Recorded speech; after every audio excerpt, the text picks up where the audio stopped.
Where do you start with digital marketing? Let's say you just took on a new digital marketing client. Maybe you just started a small business. The first place to start is going to be the marketplace where you sell. Now, if you don't sell on a marketplace, don't worry. Later in this course, I'm going to walk through other tactics you can use, such as cold email. But for now, most businesses, whether they're in consumer marketing or business to business marketing, are going to be able to work through marketplaces. So, the example that I'm quickly going to walk through is Amazon, one of the most popular and profitable marketplaces. And what I recommend is that you start with marketplace ads. Now, not every marketplace is going to have ads, but Amazon does. And we can see this research from Jungle Scout that shows us that the majority of Amazon sellers are advertising on Amazon itself, on the e commerce platform, or if they're selling on Walmart, they might also be running Walmart ads. So only after they do that do they start looking at other channels like social media, a Google search engine marketing, and paid ads. Now, the second thing that I recommend is that you start focusing on your product listings and optimizing the product listings, but the ads are really where we're going to start getting quick results and seeing whether our marketing is effective or not. Now, before I elaborate more on Amazon and marketplace marketing, I want to talk about the physical world. So, let's say, for example, you decide to set up a new restaurant. How are you going to be successful? How are you going to get customers? Well, the easiest way is to just buy a spot in a food court. So here's a food court. If you have a restaurant here, people are going to notice you, they're going to buy from you. Now, how successful you are is really going to depend on a lot of the choices you make. But the biggest choice you just made was being in the marketplace. So I think a lot of marketers and digital marketers make the mistake of assuming that their target market is about finding that exact, precise, narrow group of customers that I'm going to go after, when really it's more like a big, high level decision of which marketplace am I going to participate in, whether it's a food court, Amazon, Lazada, Shopee, Richie Bros Auctioneers, Salesforce App Exchange, apps.com, etc. So, this example, we're running a restaurant, and what we're going to do as a small business in this example is ignore the entire first half of the funnel, the top of funnel. Our brand doesn't really matter at this point. We're really just concerned with generating money tomorrow, and people will buy from brands they don't know when you're selling food. Problem unaware. People, they're hungry. They want to have lunch. We don't really need to sell the problem. We don't need to convince people. We also don't need to convince them to buy fast food or Indian food or Italian food. They already know what they want, or they have some vague idea when they go into a food court. So, really, what we're focusing on as a small business, as a restaurant, is the bottom of the funnel. We're trying to elevate awareness of our product, our restaurant, our different food items, our free offer, and our paid offer, the things that are on our menu and you can buy. So, for example, promoting the product. The easiest way to raise product awareness is just to buy a good spot at the front of the food court or wherever there was a lot of traffic and put up a bunch of signs about the different products or menu items that you offer. Now, the comparison here would be buying an ad on Amazon or buying an ad on Lazada or whatever the marketplace. Free offer on Aware. Give away free samples. Ice cream shops, gelato shops do this all the time to get you interested in making the purchase. Paid offer on Aware. You can have an opening day special. You can have a lunch special. You can have a Wednesday special. Some restaurants have done very effective marketing, viral marketing, using techniques, for example, like a Wednesday special where the price is tied to the price of oil when the customers are oil workers. There's all sorts of creativity that can happen at the bottom of the funnel. And that's where you're focusing. That's where you're going to make quick revenue. And the overwhelming reason you're going to make quick revenue is because you're in a marketplace where there are active shoppers. Do not send traffic to your site. You want to go where the traffic already is, and that is the marketplace. Now, I'm not saying you can't promote your site at all, but I'm just saying that's more of a long term strategy. It's generally not where you want to start because it's more difficult. Now, there are some cases where you have to. You don't have a choice. There's no real marketplace for what you're selling. That's fine. That's the exception. Let's talk about that later. So, trying to send traffic to your own website is like deciding I'm going to make my own food court. You realize how incredibly difficult that would be, how much money that would take to generate traffic to a new food court? It's easier selling where the hungry people already are, where they go to eat. The food court is your marketplace. It's like Amazon. So, sending traffic to your site, bigger upfront investment. You need a web designer, you need a copywriter, you need a web developer. SEO is going to take months before you get traction. You're going to need a CMS like WordPress. You're going to have to install Google Analytics. It's just a whole lot of complexity you can avoid by focusing on online marketplaces. It's slower, and the biggest thing is it's just further from revenue. You want sales today, especially when you're first starting a project. The other key problem, especially for startups, is it's more difficult to reach product market fit when you're driving traffic to your own site because you cannot make changes quickly and you can't get results quickly. If you start running ads on a marketplace, you'll immediately know whether people are buying or not, and you can make adjustments based on that. And it's much easier to reach product market fit that way. Okay, so let's walk through how we would actually do this with Amazon. So you would set up an Amazon ads account. This is assuming you're already an Amazon seller. And you hit this blue button called Create Campaign. And you would have had to pick your country. And then you're going to select the first ad type, which is sponsored product. Hit Continue. Now, for the ad format, you're going to choose Custom Text Ad. Select the product you want to sell. So in this example, I'm going to promote my book, Become a Product Marketing Manager. Hit Add. For the targeting, I'm going to go with manual targeting. And under manual targeting, I'm going to select keyword targeting so I can get very precise with who I'm targeting. Now, in this example, I'm being very conservative because when you first start doing digital marketing with a project, you want to be very conservative. You don't want to blow a lot of money up front, which is the mistake people make. So instead of going with suggested keywords, what I'm going to do is I'm going to manually enter the keywords. That's safer. So product marketing manager, product marketing management. And again, being as conservative as possible, I'm going to go after the exact keywords that I typed in. I don't want Amazon to expand it. I don't want them to add words to the keywords. I just want to go after these keywords.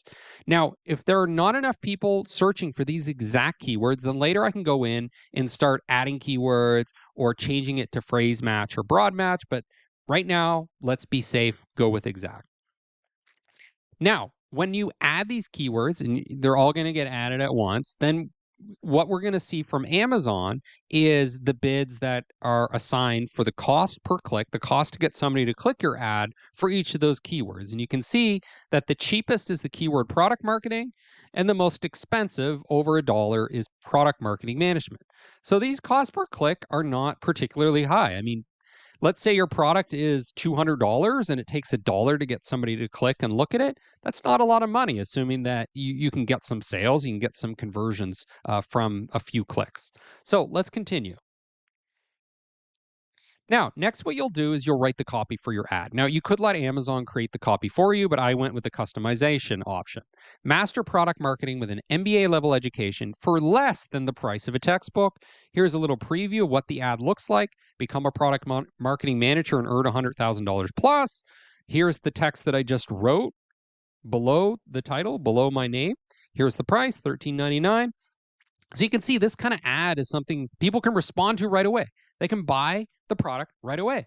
It's the benefit of promoting on a marketplace. Now, the campaign bidding strategy I went with was not dynamic bids up and down because that would enable me to spend more money than I was planning to. I went with the most conservative, safest one, dynamic bids down only. In other words, Amazon will automatically lower my bids where it deems it appropriate. Now, for the settings, I decided to go with the United States in this case, and I set a daily budget of $5. Now, you can see that the suggested daily budget's $12, but when I'm first starting out, I want to be safe. I don't want to waste a lot of money because there might be things I don't understand, I haven't figured out yet. So $5 is a pretty safe bet. And then I would hit Launch Campaign. I really recommend going with marketplace ads because you're going to get a lot of quick learnings. You can make quick adjustments. Can't necessarily do that when you do organic marketing. So after you run some ads, what you're probably going to want to do next is called product listing optimization. What are we optimizing for? We're optimizing for traffic for keywords. You want to make your product show up at the top of the marketplace when people search for keywords that are related to your product category.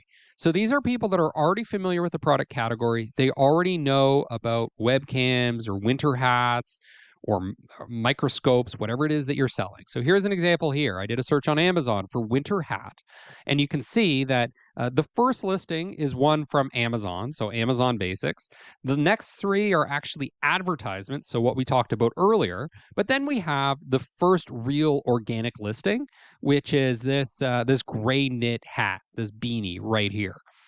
So that's our goal, is to show up at the top here. It's going to take more time than advertising, so we need to be more careful about what we're doing because of the time investment. Now, the key thing to keep in mind is that marketplace search engines are much simpler than Google's. So with Google search engine optimization, optimizing for keywords, a lot of what we're doing is backlinking. So we're trying to get links from websites like Forbes and TechCrunch, getting them to link back to our website. It's very complicated, it's very competitive, but when you're trying to optimize for app stores or marketplaces in general, it's actually very easy. It's very quick. It's often incredibly simple. Often all it is keyword stuffing. So putting keywords that you want to show up for in your title, in your description, in the bullet points, etc. And also just getting more reviews, getting more people to rate your product, to review your product. And that's often how simple these marketplaces are. The search engine optimization for keywords is much easier there than it is on Google and Bing. Now, Amazon is a little bit more complicated, okay? This is a more sophisticated search engine, but it's still not that complicated. So it's the results, the search engine rankings are really based on the following. Keywords in the listing, okay, that's basic. We see that in all marketplaces, and the reviews and ratings. However, the two that they factor in, and we see this in more advanced marketplaces, are going to be the conversion rate. So what percentage of people visiting your product listing are actually buying it, and the previous sales history. Have you sold a lot in the past? Did you get good reviews, etc.? So what are we actually doing with the execution for optimization on our product listing? Well, our title is going to be important. So putting a very important keyword in there, like winter hat in our title, is going to help. Putting that keyword winter hat, beanie, stocking cap, toque, whatever word you use, whatever word your potential buyers use, get that in the description, add some keywords to your bullet points. And then marketplaces will often have a section that's actually literally just keywords or tags. So put your keywords in there and make sure you optimize your images and take full advantage of that. So Amazon allows you to add 9 images, put those all in, make sure that they're actual product photos, things that are going to entice people to click. And the other key thing is you need to get up your reviews, which is a difficult thing to do. One trick you could use is have a low price at first when you launch your product to incentivize people to write reviews to get traction to buy. That'll also increase your conversion rate, which is nice. Another thing you could do is when you deliver your products initially, your first few sales, offer some sort of free incentive. So you might have a coupon inside the package that incentivizes people to sign up for your email list. And what you can do is entice people to write reviews to get that discount or whatever. You have to check the terms with Amazon, and it's up to you to what degree of gray area you want to operate in terms of their terms and conditions. I know a lot of Amazon sellers, successful ones, are just sending people money so that they will buy the product and then review it. That's not necessarily the approach you want to take, but I'll leave that to you. You can use the request a review button available at Amazon. You can also ask for reviews from people when you answer their questions or you help them out, or maybe they're already in your email database and you just want to reward them. And then you could say, oh, by the way, it'd be nice if you leave a review. Typically, what you want to do is just ask for a review. Do not ask for 5-star review. Do not ask for a positive review. Keep it neutral to try to stay within the terms and conditions. The other thing you can do is really just try to get sales, and friends and family can help you here. Your network can help you. Just try to get conversions from your listing. Now, we just talked about how to optimize your listing for keywords, but how do you choose the keywords that you're going to put in your title, in your description, in your keywords tagging, etc.? And there are numerous tools you can use for this. Jungle Scout is one, AMZ Scout, SEMrush, very popular keyword research tool. For demo purposes, I used this website here.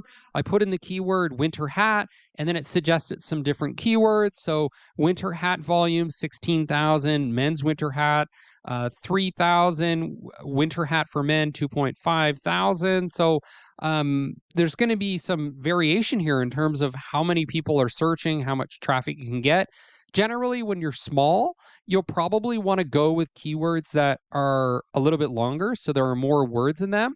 An example of this is winter hat for men. Now, the volume isn't as high as winter hat, but the competition is probably going to be lower, and it might be easier to rank for that particular keyword. Keyword research is absolutely critical because it helps you understand supply and demand. What is in high demand?